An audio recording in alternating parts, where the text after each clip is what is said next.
Na sexta-feira passada, a juíza Ruth Ginsburg, da Suprema Corte Americana, morreu aos 87 anos em Washington, D.C.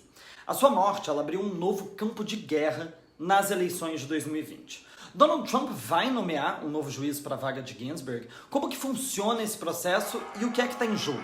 Bora ver?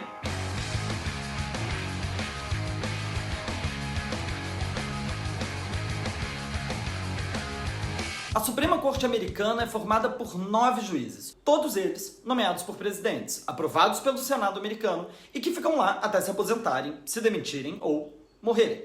Atualmente, a Corte possui uma maioria de juízes conservadores, um total de 5 apontados por presidentes republicanos. George Bush, o pai, indicou Clarence Thomas em 1991. George Bush, o filho, indicou John Roberts em 2005 e Samuel Alito em 2006. Donald Trump, em apenas um mandato, também já pôde escolher 2, Neil Gorsuch em 2017 e Brett Kavanaugh em 2018.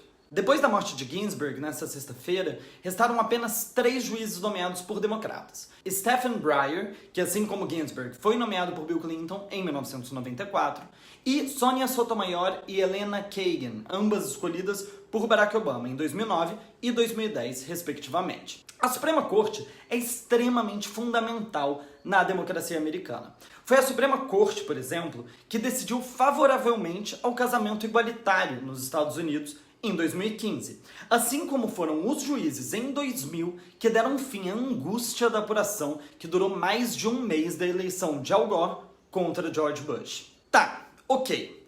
Se uma juíza faleceu, Trump deve fazer a nova indicação, certo?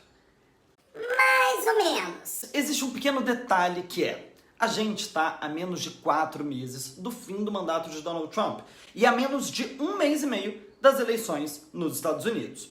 Lá, uma nomeação de juiz para a Suprema Corte no ano final do mandato sempre dá problema. É proibido? Não.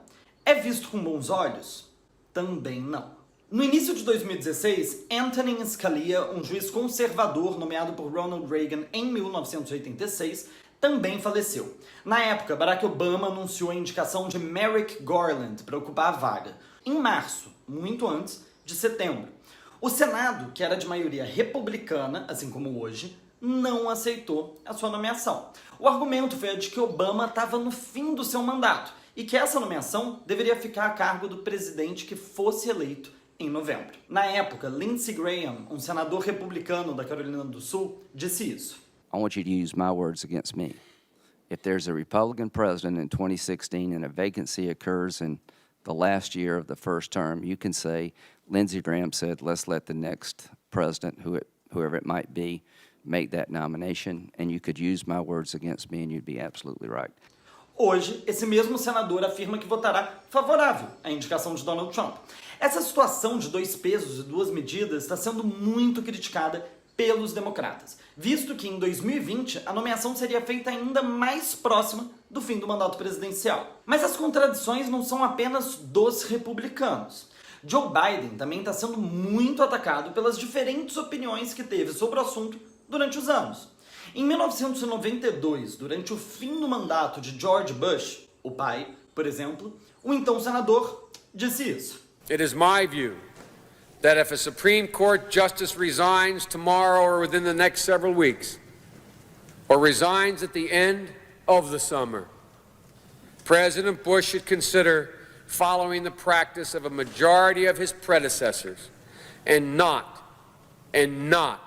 name a nominee until after the November election is completed. Em 2016, no caso da nomeação feita por Obama, o então vice-presidente mudou o tom.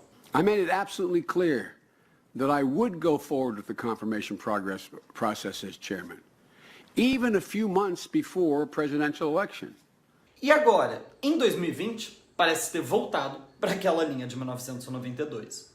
If Donald Trump wins the election, then the Senate should move on his selection and weigh the nominee he chooses fairly.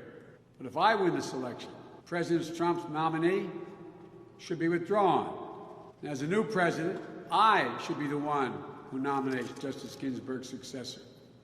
Os democratas precisam convencer 4 senadores republicanos a votarem contra a indicação de Donald Trump para que a vaga siga vazia até a posse do próximo presidente. Até agora, 2 senadoras já afirmaram publicamente que são contrárias à nomeação antes do fim do mandato. Lisa Murkowski, do Alasca, e Susan Collins, de Maine, que, diga-se de passagem, está concorrendo pela reeleição e está atrás do seu adversário democrata. Espera-se que outros senadores na mesma situação optem por não apoiar o presidente, uma vez que as pesquisas indicam que 62% dos americanos são contrários a uma nomeação para a Suprema Corte nessa altura do campeonato. Outro senador republicano que pode ir contra Trump é Mitt Romney, o ex-candidato à presidência que disputou contra Obama em 2012 e que votou solitário dentro do partido a favor do impeachment do presidente. Trump já deixou claro que vai indicar uma mulher para a vaga de Ginsburg. I will be putting forth a nominee next week. It will be a woman.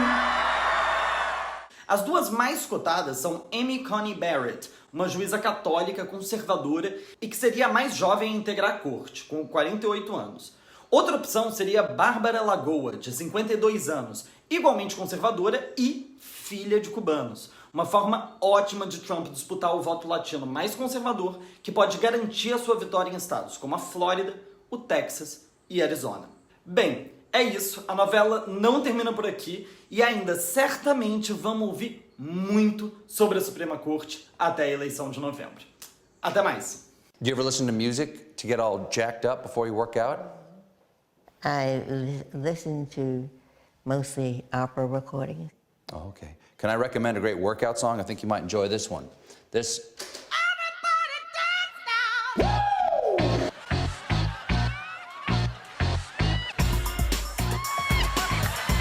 I would never exercise to that noise.